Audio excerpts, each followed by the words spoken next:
Ric Flair has done it again. Woo! The kiss-stealing, wheeling-dealing, jet-flying, 16-time accusee. Take your pick, whether it be theft, whether it be assault. You can select whatever one you want. Ric Flair's probably done them all. And now he has been accused again. This time he's been accused of theft by a former wrestling owner. Welcome back, guys, to the channel. Welcome back to Fog Wrestling. And I feel like Ric Flair cannot keep himself out of the news at the moment. And you know what? Ric Flair's probably loving that. He's always got something to say. He always wants to be the centre of attention. Even the older he gets, he just seems reluctant. He refuses to take a back seat. He wants to be the nature boy. He wants to be the man. And that's probably the way Ric Flair is. He will probably die that way. But he's came under attack recently by Dutch Mantel for putting on one of the worst matches I think we've ever seen. Dutch Mantel basically accused Flair of not caring about the fans and conning them out of their hard-earned money. But it seems like the fans are not the only people that Ric Flair has conned out of money. We know that he's stolen a lot of money off of TNA in the past. I mean, the guy literally got paid to do absolutely nothing, to sit in the ring and blade. But I tell you what, it was worth every penny. For that woo-off with Jay Lethal alone, I think they should have paid him double whatever they paid him. But no, there's another company, there's another owner that paid Ric Flair, but he got nothing for his money. And he claimed that Ric Flair didn't even show up. So he basically gave Ric Flair the money. And Ric Flair was like, thanks, I'll see you later. Woo! So yeah, former Ring of Honor owner. Now, you might not have heard of this guy, CARY SILKIN. I couldn't have told you he was the Ring of Honor owner. The name is completely new to me. However, he weighed in on the whole Dutch Mantel, Ric Flair situation. And he basically backed Dutch Mantel. And this is what he had to say. Quote, "Unfortunately, every word that Dutch Mantel is accusing Ric Flair of is true. Let me rephrase that from my own experience. I am personally owed $41,000 by Ric Flair for non-appearances back in 2009, where I was foolish enough to pay him up front when I owned Ring of Honor. It's so sad that one of my wrestling heroes turned out to be such a lowlife. When I pursued trying to get the money and was referred to an excellent lawyer in Charlotte, North Carolina, the lawyer told me, 'Don't bother. I don't want to take any money from you because you're going to be the 100th online to get nothing.'" End of quote. So there you go. Ric Flair, 41 grand, stolen, taken away from a Ring of Honor owner. And let's be real, this guy owns Ring of Honor, but, you know, Ring of Honor, what does it generate in terms of money? Probably absolutely nothing. This guy was probably losing money in charge of Ring of Honor, and then he has to give Ric Flair 41 grand to not even show up, to not even do the date or dates. I think it was a one-off appearance as well, so the fact that Ric Flair couldn't show up is embarrassing. He hasn't even gave this, according to this guy, he hasn't gave back the money. He basically just blanked him. And like, I mean, I could kind of see that. I don't think Ric Flair would be desperate to hand over 41 grand unless it's, you know, one of his ex-wives and he doesn't want to go to jail. Then I guess that is different. But yeah, no, Ric Flair appears to have taken advantage of this guy, taken money off this guy, and it does sound believable. I don't think Ric Flair is a man of his word at all. If you remember, before he went to TNA, he was doing interviews, I think in his last year, 2007, 2008, when he was employed in WWE, and I remember him saying in interviews, "What's TNA?"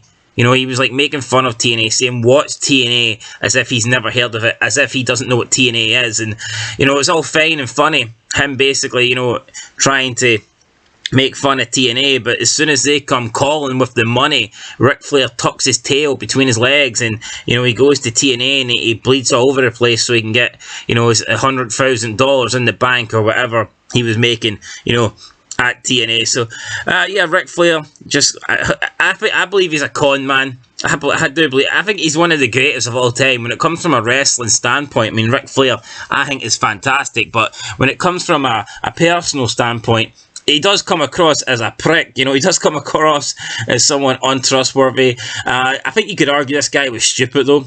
the fact he paid him up front, I mean, I wouldn't have done that. I mean, I'm assuming there's like some form of deposit, but to give the guy, I believe, the whole 41k up front, man, that was stupid on his behalf.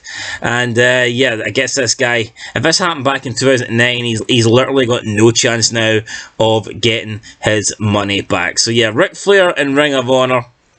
It would have been cool. I'm surprised Ric Flair even agreed to it, though. You know, the fact that he basically ridicules TNA but accepted money to go to Ring of Honor.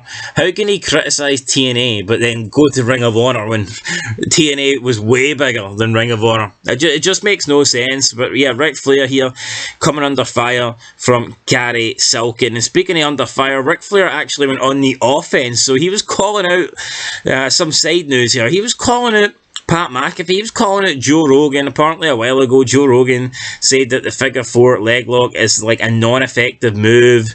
It wouldn't hurt, plus you're offering up your heel for a heel lock.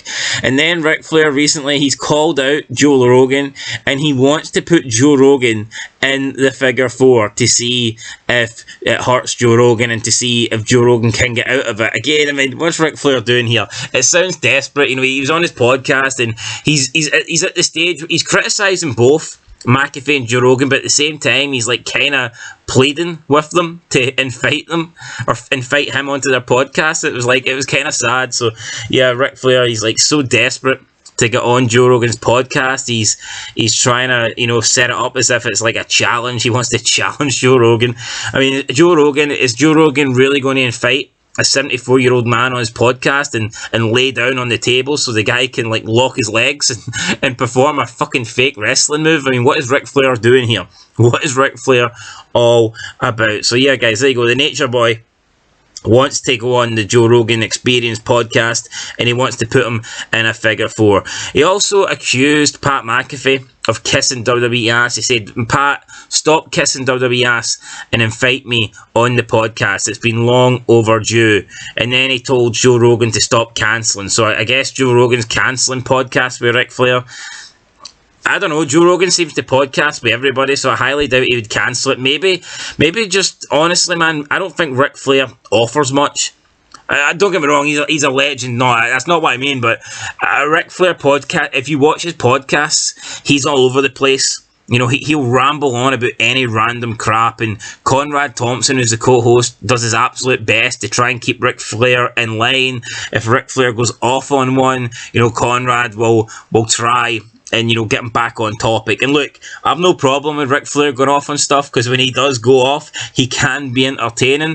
However, I have noticed, you know, obviously him getting older in age, sometimes he'll ramble on about stuff that it doesn't even make sense, and then he just ends it by laughing to himself, you know, and it's like, it's lame. And, you know, Conrad, obviously, is his son-in-law. Conrad gets paid to do that with Ric Flair, so Conrad, I guess, will pick up the pieces, but maybe Joe Rogan sees this. Maybe Joe Rogan's like, you know, I don't want to have a podcast with Flair because I know it's going to be an absolute train wreck. You look at Joe Rogan, the guy can have podcasts with other wrestlers. You can have podcasts with Austin. You can have podcasts with Taker. And, you know, it can be structured well. You can have banter, but you know the podcast is going to be like a good structure. And you know that Austin and Taker, they can tell loads of funny stories, but you know they're not going to do anything extreme. Ric Flair, I mean, you never know what Ric Flair could come out with. He could literally pull his penis out, man, and start, you know, spinning it around helicopter style, or you don't know he could bring up murders and any shit from back in the 80s. You don't know what Ric Flair's going to do, so maybe that's why he's not been invited on a podcast. But anyway, I tell you what, he won't be invited on any podcast from CARY, SILKIN, because he owes him 41 grand, guys. That's it. Leave your comments, leave your likes. Let me know what you think of this situation. Let me know what you think of Ric Flair. Again, I still think it's kind of sad. You know, this guy's 74 and he's still making a shitload of content, and it's nice to see it. It's nice to see someone not, you know, let age stop them from doing stuff. I totally get that, but I mean, yeah, Ric Flair, he's just a lot of times he rambles on about shit, man. So yeah, it's entertaining, but yeah, it's not really something I don't think the likes of Joe Rogan wants to take a risk on. But yeah, guys, Ric Flair, does he owe this guy 41k, or is this guy just making up? I guess we will never know. Anyway, that's it. I'll catch you in the next one. Until then, peace.